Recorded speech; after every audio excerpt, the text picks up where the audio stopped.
Rousseau मानव की स्वतंत्रता के विचारक थे, समानता बंधुत्व के विचारक थे। रूसो समाजवादी नैतिकतावादी विचारक थे। फ्रेंच रिवॉल्यूशन पर गहरा प्रभाव है उनका। कांट के विचार पर भी रूसो का गहरा प्रभाव था।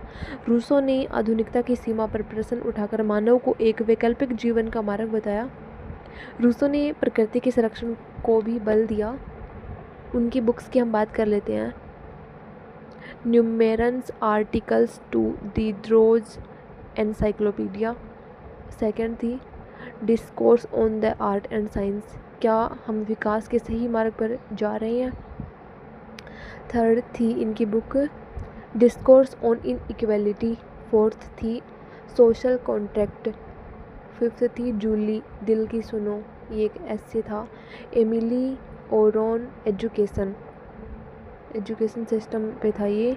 और सेवन्थ इनकी बुक थी कन्फेशन। रूसो ने यह विचार दिया कि मनुष्य हजारों सालों से विकास के मार्ग पर चलने का दावा कर रहा है। इस क्रम में वह आर्थिक विकास कर रहा है, वह वैज्ञानिक प्रगति कर रहा है, वह भौतिक जीवन की कई उपलब्धियां हासिल कर रहा है, लेकिन मानव उत्तरोत्तर नैतिक रूप से पतन की ओर बढ़ रहा है। वह अमानवीय होता जा रहा है।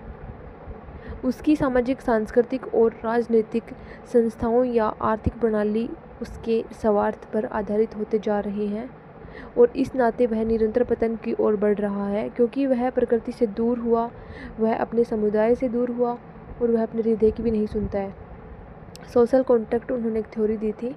सामाजिक संवेदना नामक अपनी किताब में रूसो ने इन समस्याओं का समाधान बताया, जिसमें कि यह बात कही गई कि मनुष्य को ज़्यादा बेहतर जीवन जीने के लिए निम्नलिखित बातों का पालन करना चाहिए। बुद्धि की तुलना में हृदय की सुननी चाहिए, उसे प्रकृति और समुदाय से जुड़ना चाहिए,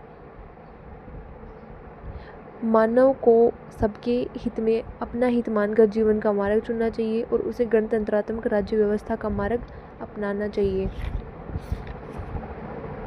ऐसे में मनुष्य ज़्यादा स्वतंत्र, समान, बंधुत्व आधारित जीवन जी पाएगा। रूसो ने समस्या और समाधान बताया। बुद्धि का प्रभुत्व के स्थान पर उन्होंने हृदय का प्रभुत्व बताया। भौतिकतावाद के स्थान पर सादगी, गैर बराबरीपूर्ण वितरण के स्थान पर न्याय संगत वितरण, प्रभुत्व आधारित सामाजिक राजनीतिक व्यवस्था के स्थान पर उन्होंने बंधुत्व आधारित सामाजिक समझौता, प्रचलित शिक्षा पद्धति के स्थान पर उन्होंने वैकल्पिक शिक्षा पद्धति का उन्होंने वर्णन किया। रूसो का प्रभाव पड़ा था अमेरिकन एंड फ्रेंच रिवॉल्यूशन पे। प्रबोधन विरोधी धारा उभर कर आई थी। स्वेच्छावादी रोमांटिज्म जर्मनी में उभर कर आई थी। कांट, मार्क्स, फ्राइड, दरिदा, रोल्स पर इनका प्रभाव पड़ा था।